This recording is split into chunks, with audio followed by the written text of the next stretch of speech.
মসজিদের প্রতি পিতা পুত্রের ভালোবাসা। বাবা ছেলে মসজিদে যাওয়ার জন্য প্রস্তুত হচ্ছেন। সকালটা ছিল এক শান্তময় সকাল, স্নিগ্ধ সকাল।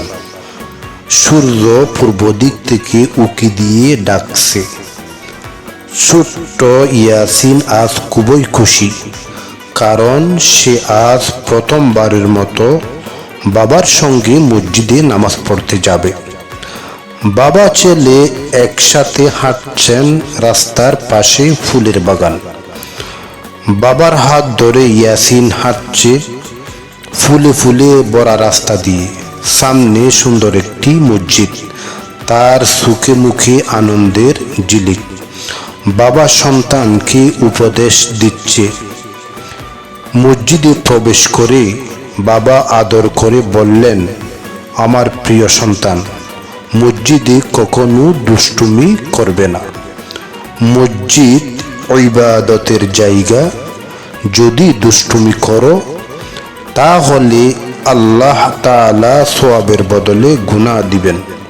ছোট্ট ইয়াসিন বুঝতে পেরে মাথা নেড়ে বলল, আচ্ছা বাবা, কথা দিচ্ছি আমি শান্ত থাকব। বাবা ও ছেলে মসজিদে দাঁড়িয়ে নামাজ আদায় করছে।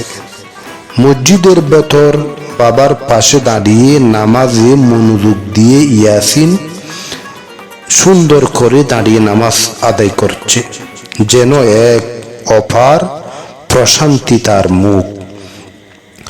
শিশুকে ছোট থেকেই ইসলামের আদব শেখানো আমাদের দায়িত্ব।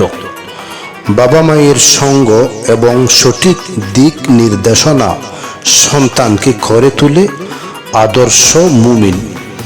আপনার সন্তানকে মসজিদের সাথে সম্পৃক্ত করুন আজ থেকেই।